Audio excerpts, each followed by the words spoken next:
So, in the mid-2000s, there was a sudden craze in demonic possession-style movies that were as formulaic as a trashy 80s-90s sitcom. They were practically all the same when you think about it, and even today, that still rings true. It was a subgenre that peaked in the late 60s, early 70s, and so most of, if not all of them, live under the shadow of genuine cinematic classics.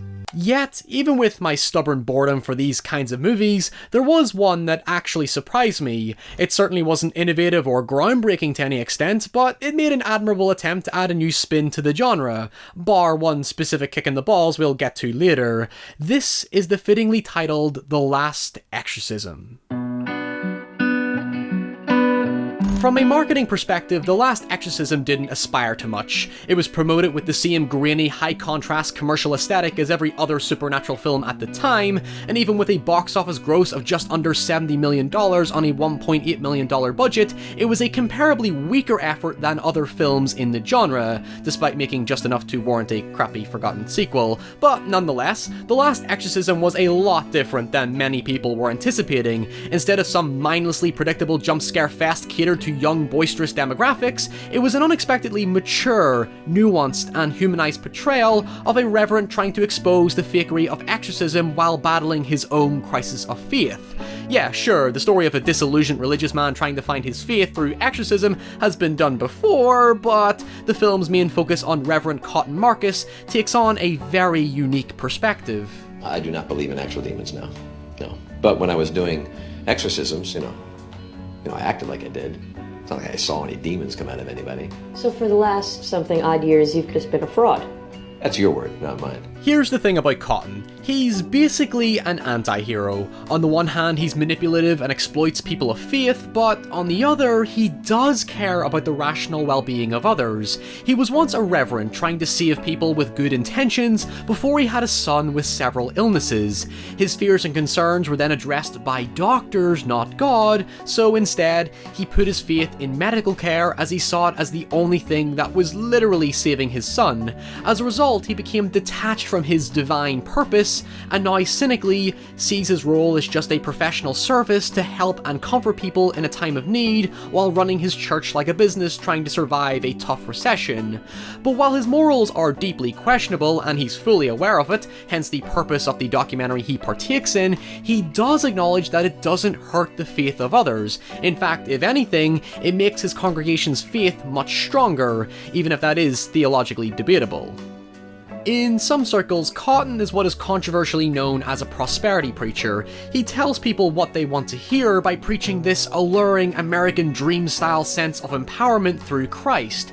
He essentially sees himself as a salesman for God, described by his wife as a showman, performer, and entertainer. It's not that he doesn't believe in God, it's just that he's really, really good at bottling up faith and selling it to others. I would say that for the last couple of years, what I've been doing is doing what I've always been doing, which is delivering a service for a person who needs it in a way that they need it. I'm not saying I'm a doctor, but I am saying that I helped heal people from what ailed them. And what ailed them sometimes was the thought in their brain that they were possessed by a devil. And if I helped make that thought go away and they felt better, so be it. I got a wife, I got a family to feed. At least that's how I used to justify it. I'm sure by now many of you have noticed that Cotton is played by Patrick Fabian, who conveniently plays big-time lawyer Howard Hamlin in Better Call Saul. This guy just says everything with his smile. He's well-spoken, personable, intelligent, funny, and most of all, super charismatic, so you can understand why he perfectly fits both roles. For his portrayal of Cotton, he took inspiration from Burt Lancaster's performance in Gantry, where Lancaster played a traveling salesman who used biblical passages in his presentation to sell better. Fabian captures that commanding presence that evangelists like Amy Semple McPherson had, while still maintaining that personal sympathetic touch needed to establish rapport. In some ways, these types of preachers practice a noticeable persona. Marjoe Gortner, who partially inspired the film, was fiercely charismatic at selling faith. While I wouldn't doubt the honesty in their beliefs per se, I would question the sincerity behind the intent of their preaching. Fabian's character Cotton is an amalgamation of this method of evangelism. While we know what he's thinking both economically and morally, people going to his sermons don't, so they can't exactly gauge the substance of the preaching because they're so consumed by the atmosphere and passion of his presentation.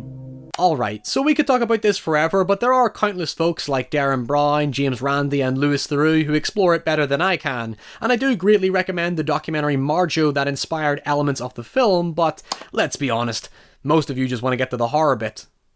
When Cotton and the documentary team head out to rural Louisiana to conduct an exorcism where Cotton aims to show how it's all faked, he's quick to point out how easily manipulated the locals are in certain areas, especially the dad who thinks his daughter is possessed, given the complicated history of folklore, cults, practices and rituals that get skewed with reality. From here, things get considerably tense. Part of the drama is watching Cotton try to stay in character and avoid exposing his fakery to the family, especially Caleb Landry Jones, who is obviously defaulted to creepy ginger kid. We get insight into Cotton's methods of trickery, from tampering with water, setting up triggers and sound cues, and generally being a fear-mongering asshole, whereas other films in the genre would take all these cliches and tropes and play them with a straight face. In fact, The Exorcism is cringe-inducing because we know it's just an elaborate performance, but like I said, to the more faithful or superstitious, it is convincing. After this, the crew go to a motel far from the house and are shocked to find that the daughter followed them and is clearly ill in some capacity, so they take her to hospital. This is where Cotton begins struggling to maintain character. The father refuses to let his daughter be admitted to hospital because after his wife died, he lost faith in the healthcare system and sees God's help as the only solution, which is the complete opposite to Cotton's experience. In turn, Cotton refuses to perform another exorcism because he fears for the rational well-being of the girl. The reason he became disillusioned by exorcisms in the first place is because he read an article of a child who died during an exorcism and compared it to his own son who he desperately wants to protect, and came to the conclusion that it ultimately causes more harm than good, which, considering the events that unfold, is clearly the case given Cotton does nothing but exacerbates the father's outlandish behaviour with phony religious jargon. Effectively, what was once a persona Cotton believed helped reinforce faith in a positive manner is now proving to be behaviour that is extremely harmful. The film is open to scrutinising such unorthodox practices, not just Cotton's style of dishonest preaching, but also people who think herbal remedies or spiritually prescribed methods are better than proper medical professionals. Of course, it's easy to lose hope in medicine when it can be ineffective, but to disregard it entirely is a questionable premise. The film brings up the conflict so overtly, but what overshadows the story is whether or not the daughter is just mentally psychotic or if there really is a demon possessing her. This is where the film completely subverts the expectations of the genre. At no point is there any actual supernatural elements bar the final moments in the film that we'll get to later. Everything until then is down to pure speculation. The crew just think the entire family is deranged and try to convince Cotton to leave, but he becomes so emotionally invested in the daughter's safety when it's revealed that she's pregnant. It's theorized to be incestuous given the father's drunken psychotic behavior, as if it's something that runs in the family, but as the father tries to kill the alleged demon baby inside of her, to save her, Cotton tells the father that he will perform one last exorcism. This time, Cotton truly does try to find his faith again because he sincerely and fearfully wants to help her. The exorcism for the most part is played off conventionally, but maintaining that ambiguous nature of the supernatural, all the contortions are believable because, well, they are. Actress Ashley Bell actually performed them because she has hypermobility. And taking it a step further, after the alleged demon asks Cotton for a blowing job, Cotton rebuttals the demon by claiming that it should know the name of said act, deducing that the girl is just mentally ill. Naturally, it's a bizarre and somewhat unfulfilling outcome, but it works to continue this ambiguity regarding exorcism.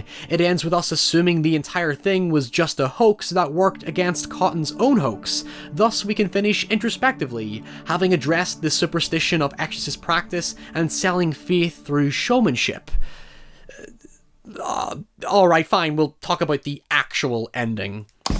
Here's the thing, if you like this ending, all the power to you. I don't think it's bad, I just think it's unnecessary. I feel the film should have maintained its mature exploration of real cultural and religious issues about conflicting belief systems and complicated ideologies, instead of sacrificing all its nuance for a literal sacrifice that contradicts and negates the entire point of the story. The film is at its best when it's a character drama that gradually becomes a mystery thriller, but to jump the shark straight to a cliched Hollywood ending makes the film fall right back into the formulaic subgenre it tried to emerge from.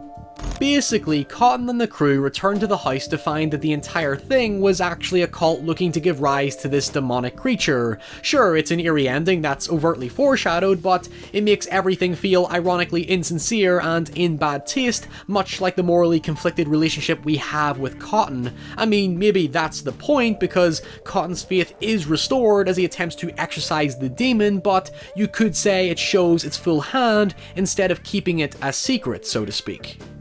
The uncertainty of whether the whole thing was real or supernatural is one of the film's most distinct features. It's the main driver of the tension that, once given an answer, overrules its themes.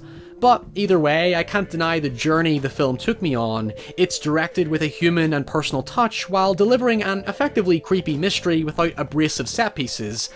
No, bar the conclusion anyway. A nice touch in particular is how increasingly erratic and mobile the camera work becomes as the characters get anxious about their situation. It starts as a conventionally modest documentary, and by the end, there's a palpable sense of Blair Witch-inspired isolation where you genuinely think you're not from around here. Like with The Exorcist Damien Karras, Patrick Fabian's truly understated and compelling performance as Cotton Marcus is the heart of the story, as his inner conflicts correlate with the themes of the film, and whether or not you agree with its conclusion, it calls attention to just how dangerous and easy it can be to convince people of, well, practically anything.